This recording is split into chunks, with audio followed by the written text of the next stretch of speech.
10 sense 15 sense ಅಲ್ಲಿ ಅಪಾರ್ಟ್ಮೆಂಟ್ಗೆ permission ಕೊಡಬಾರ್ದು. ಯಾಕೆ ಗೊತ್ತುಂಟ, ಮೂಡುಬಿದ್ರೆದು ತುಂಬಾ ಕಡೆ ನಾನು ಅಬ್ಸರ್ವ್ ಮಾಡ್ತಾ ಇದ್ದೇನೆ. ಅಪಾರ್ಟ್ಮೆಂಟ್ ಈ 15-20 ಸೆನ್ಸ್ ಜಾಗದಲ್ಲಿ ಅಪಾರ್ಟ್ಮೆಂಟ್ ಕಟ್ಟುವಾಗ ಸುತ್ತಕ್ಕೆ ತಗಡ್ ಸೀಟ್ ಹಾಕ್ತಾರೆ. ಅಪಾರ್ಟ್ಮೆಂಟ್ ಇನಾಗ್ರೇಷನ್ ಮಾಡುವ ಮುಂಚೆ ಲೀಚ್ ಬಿಟ್ಟನ್ನು ಸೆಟ್ ಬ್ಯಾಕ್ ಜಾಗದಲ್ಲೇ ಕಟ್ಟೋದು. ಯಾಕಂದ್ರೆ ತೋಡಿಗೆ ಬಿಡ್ಲಿಕ್ಕೆ ಈಸಿ ಆಗ್ತದಲ್ಲ. ನಾನು 10-12 ಕಡೆ ನೋಡಿದ್ದೆ. ಅದರದ್ದು ಎಷ್ಟು ನಮ್ಮವರದ್ದು ಬೇಜವಾಬ್ದಾರಿ ಇದೆ. ಲೈಸೆನ್ಸ್ ಕೊಡುವಾಗ ಸ್ಪಾಟ್ ಇನ್ಸ್ಪೆಕ್ಷನ್ ಮಾಡುವುದಿಲ್ಲ. ಆ ತಗಡ್ ಶೀಟನ್ನು ಇನಾಗ್ರೇಷನ್ ಮುಂಚಿನ ದಿವಸ ತೆಗೆಯಿತು. ಆ ತಗಡ್ ಶೀಟ್ ಸೆಟ್ ಬ್ಯಾಕ್ ಏನ್ ಬಿಡ್ತಾರೆ ಅಲ್ಲ ಟಾಯ್ಲೆಟ್ ಬಿಟ್ಟು ಹೇಳಿದ್ರೆ ಎಷ್ಟು ದೊಡ್ಡದು, 30-40 ಫೀಟ್ ಇದು. ಈಗ ಸುಲಭ, ಈಗ ರಿಂಗ್ ಹಾಕ್ಲಿಕ್ಕೆ ಶುರು ಮಾಡಿದ್ದಾರೆ.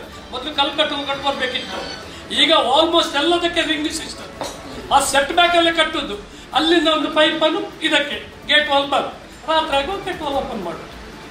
ನಾನು ಮೊನ್ನೆ ಇಲ್ಲಿ ಪಂಚಾಚಾರಿ ದೇವಸ್ಥಾನದ ಹತ್ರ ಹೇಳಿದ್ದೆ, 1 ತಿಂಗಳಿವರೆಗೆ ಇವರು ಆರ್ಗ್ಯುಮೆಂಟೇ ಮಾಡುದು.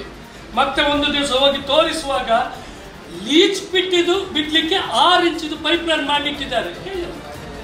ನಾವು ಎಷ್ಟು ಹೇಳಿದ್ರು ಸಹ ಒಪ್ಲಿಕ್ಕೆ ತಯಾರಿಲ್ಲ.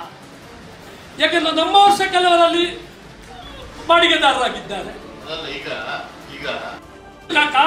ನಾನೊಂದು ನನ್ನ ಕಾಳಜಿಯನ್ನು ಹೇಳಿದಷ್ಟೇ.